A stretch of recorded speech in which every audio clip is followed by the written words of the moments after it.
Hi friends, నమస్తే. Welcome to Brahma insight channel. Friends, ఈరోజైతే account maintain చేసే విధానం అనేది సరిగా లేకపోవడం వల్ల చాలా వరకు అకౌంట్స్ ఫ్రీజ్ అవుతున్నాయి, అలాగే ఇనాపరేటివ్ అయిపోతున్నాయి, అదేవిధంగా డిఏ ఫండ్కు వెళ్ళిపోతున్నాయి. సో ఈ యొక్క నేపథ్యంలో ఆర్బీఐ కూడా ఇంతకుముందు ఎప్పుడూ కూడా మనకి టీవీలో యాడ్స్ ఇచ్చేటివి కాదు, కానీ ఇప్పుడు చాలా ఎక్కువ మొత్తంలో ఈ డబ్బు అనేది ఈ పెనాల్టీ రూపంలో కానీ, అలాగే డిఏ ఫండ్ అంటే 10 ఇయర్స్ వరకు యొక్క అకౌంట్లో ఏదైనా మనీ విత్డ్రాల్ చేయకుండా వదిలేసినట్లయితే అది డిఏ ఫండ్కి అయితే వెళ్ళిపోవడం జరుగుతుంది. చాలా పెద్ద మొత్తంలో వేల కోట్లల్లో ఇది మనకి అమౌంట్ అయితే వెళ్ళిపోతుంది. కాబట్టి ఆర్బీఐ కూడా అవేర్నెస్ చేయడం మొదలుపెట్టింది. చాలా యాడ్స్, కేవైసీ అంటే ఏంటి, అన్క్లెయిమ్ డిపాజిట్స్ అంటే ఏంటి, అదే ఇనాపరేటివ్ అకౌంట్స్ అంటే ఏంటి, చాలా విషయాల్లో ఆర్బీఐ కూడా అవేర్నెస్ కలిగిస్తుంది.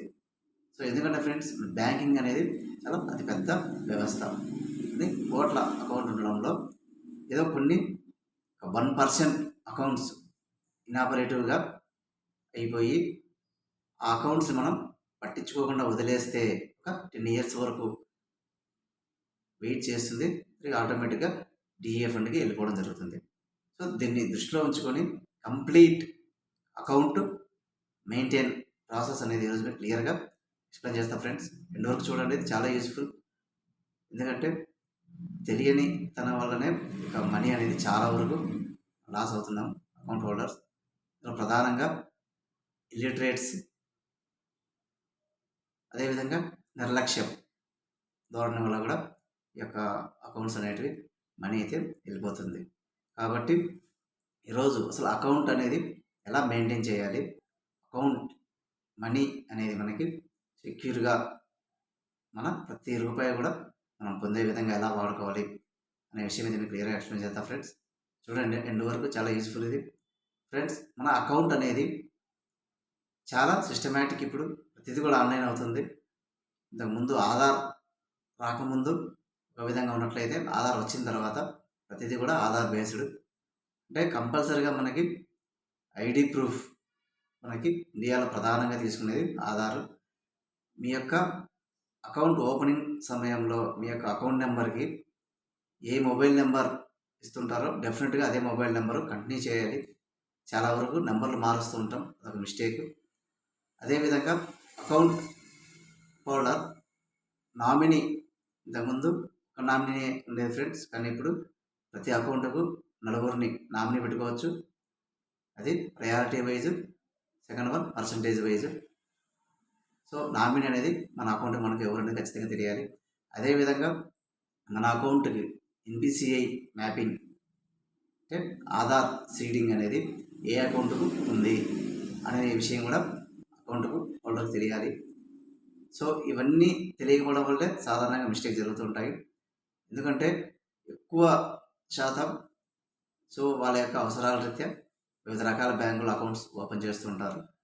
సో ఎప్పుడైతే కొత్త అకౌంట్ మనం ఓపెన్ చేస్తున్నప్పుడు ఆ ఎన్పిసిఐ అంటే national payment corporation of India ఆ మ్యాపింగ్ కూడా ఏదైతే మనం లేటెస్ట్గా చేస్తామో ఆ యొక్క అకౌంట్కి అయితే మ్యాప్ అవుతుంది. చాలామందికి తెలియదు ఫ్రెండ్స్.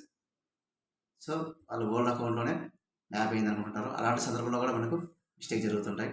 అదేవిధంగా ప్రధానంగా డెబిట్ కార్డ్స్, చాలా వరకు అయితే డెబిట్ కార్డ్స్ తీసుకుంటారు, కానీ అది యాక్టివేట్ చేసుకుని యూజ్ చేయరు. అది కూడా కరెక్ట్గా like debit card every 3 months ఒకసారైనా ట్రాన్సాక్షన్ జరపాలి. సో రూపే డెబిట్ కార్డుకి అయితే 2 లక్షల వరకు యాక్సిడెంట్ అండ్ ఇన్సూరెన్స్ ఉంటుంది. చాలామందికి తెలియదు ఈ విషయం. సో అలాంటి ఇన్సూరెన్స్ జరిగినప్పుడు కూడా వాళ్ళకి ఎలా దాన్ని క్లెయిమ్ చేసుకోవాలనే విషయం తెలియకుండా ఉంటుంది. కాబట్టి రూపే డెబిట్ కార్డు ఎవరైతే వాడుతూ ఉంటారో వాళ్ళకు కంపల్సరీగా ఎవ్రీ 3 months బిలో అయినా ఒక ట్రాన్సాక్షన్ అయితే చేయాలి కంపల్సరీ ఏటీఎం ద్వారా. సో అదేవిధంగా ఇనాపరేటివ్ అకౌంట్ అంటే ఫ్రెండ్స్, ఒక 2 సంవత్సరాలు మనం ఎటువంటి లావాదేవీలు జరగకుండా అకౌంట్ అలా వదిలేసినట్లయితే అది ఇనాపరేటివ్గా అయిపోతుంది. అంటే బ్యాంక్ అనేది ఆర్బీఐ అనేది ఆ యొక్క అకౌంట్ని సెక్యూరిటీ రీత్యా లాక్ చేస్తుంది, ఎటువంటి లావాదేవీలు జరగకుండా. అలాంటి సందర్భంలో దాన్ని మనం కేవైసీ సబ్మిట్ చేసి తిరిగి ఆ వ్యక్తి నేను వాళ్ళ అకౌంట్కి సంబంధించిన హోల్డర్ని నేను అని చెప్పేసి మనం కేవైసీ డాక్యుమెంట్స్ ఆధార్, పాన్ ఇట్లా అడ్రస్ ప్రూఫ్ సబ్మిట్ చేసి తిరిగి యాక్టివేట్ చేసుకుంటాం. ఇలా చాలా వరకు ఈ యొక్క ఇనాపరేటివ్ అయిపోయిన అకౌంట్లు ఏవైతే ఉంటున్నాయో అవి తిరిగి ఓపెన్ చేయించుకోవడానికి చాలామంది తెలియకపోవడం వల్ల అలాగే వదిలేస్తున్నారు. సో అందులో మనీ ఉన్నప్పుడు కూడా దాదాపు ఇలాంటి అకౌంట్లే మనకి 10 years వరకు అలాగే వదిలేసేయడం వల్ల ఇవి మనకి అన్క్లెయిమ్ డిపాజిట్స్గా కన్వర్ట్ అయిపోయి డిఎఫ్ని వెళ్ళిపోతున్నాయి ఫ్రెండ్స్. ఇది ఇనాపరేటివ్ అకౌంట్ని కంపల్సరీగా కేవైసీ చేసి తిరిగి యాక్టివేషన్ చేసుకోవాలి. అదేవిధంగా ఏదైనా సందర్భంలో నామినీని మనం ఎన్రోల్మెంట్ చేసి ఉంటాం అకౌంట్కి, కానీ కొన్ని సందర్భాల్లో ఏదైనా అకౌంట్ సంబంధించిన నామినీ డెత్ జరిగినప్పుడు చాలా వరకు తిరిగి నామినీ ఎన్రోల్మెంట్ చేయించట్లేదు. రీసెంట్గా చాలా వరకు అయితే కేసెస్ అకౌంట్ వాళ్ళ డెత్ అయినప్పుడు ఆ యొక్క అకౌంట్కి నామినీ అనేది ఎన్రోల్మెంట్ లేకుండా ఉంటుంది. అలాంటి సందర్భాల్లో చాలా రిస్క్ తీసుకోవాల్సి వస్తుంది ఫ్రెండ్స్. ఫ్యామిలీ సర్టిఫికేట్ కావాలి, వీలైతే ఎక్కువ అమౌంట్ ఉన్నట్లయితే అయినా సక్సెషన్ సర్టిఫికేట్స్ కూడా ఇలాంటి మనం తెచ్చుకోవాల్సిన అవసరం ఉంటుంది. సింపుల్గా ఏంటంటే ఇలాంటి ఇంతవరకు తెచ్చుకోకుండా ఫ్యామిలీ సర్టిఫికేట్స్, సక్సెస్ సర్టిఫికేట్స్ అనేవి కాకుండా నామినీ ఎన్రోల్మెంట్ అనేది ప్రతి అకౌంట్కు డెఫినెట్గా ఒకవేళ ఫస్ట్ ఎవరైనా నామినీ ఎన్రోల్మెంట్ చేసిన తర్వాత ఏదైనా డెత్ జరిగితే ఆ పర్సన్కి వెంటనే మనం కొత్త నామినీని మనం ఎన్రోల్మెంట్ చేయాలి. దీనివల్ల కూడా ఎక్కువగా అన్క్లెయిమ్ డిపాజిట్స్గా వెళ్ళిపోతున్నాయి. సో ఈ అన్ని విషయాల నేపథ్యంలో అకౌంట్కు మ్యాపింగ్ అయిన ఫోన్ నెంబరు, ఆధార్కు లింక్ అయిన phone number same as it ఈస్గా ఉండాలి. సో అదేవిధంగా యూపీఐ ఐడి ఒకప్పుడు పాత మొబైల్ నెంబరు మనం బ్యాంక్ అకౌంట్లో లింక్ చేసిన తర్వాత యూపీఐ ఐడి క్రియేట్ చేసి ఉంటాము. సో ఆ యొక్క పేమెంట్స్ కూడా తర్వాత ఆ నెంబర్ మనం వదిలేసినట్లయితే కాంటాక్ట్ నెంబరు ఆ యొక్క యూపీఐ ఐడి కూడా పనిచేయదు, కొద్ది రోజుల్లో ఇది కూడా ఇన్యాక్టివ్ అయిపోతుంది. ఇలా చాలా సందర్భాల్లో కరెక్ట్ ఫోన్ నెంబరు లేకపోవడం వల్ల కూడా అకౌంట్ అనేటివి ఇలా ఫ్రీజ్ కావడము, లేకపోతే యూపీఐ పేమెంట్స్ జరగకపోవడం లాంటివి జరుగుతూ ఉంటాయి ఫ్రెండ్స్. కాబట్టి ఈ యొక్క వీడియో ఏంటంటే ప్రతిదీ కూడా అంటే ఒకటే వీడియోలో మనం చాలా మొత్తం సంబంధించి ఇన్ఫర్మేషన్ తీయడానికి చాలా టైం పడుతుంది ఫ్రెండ్స్.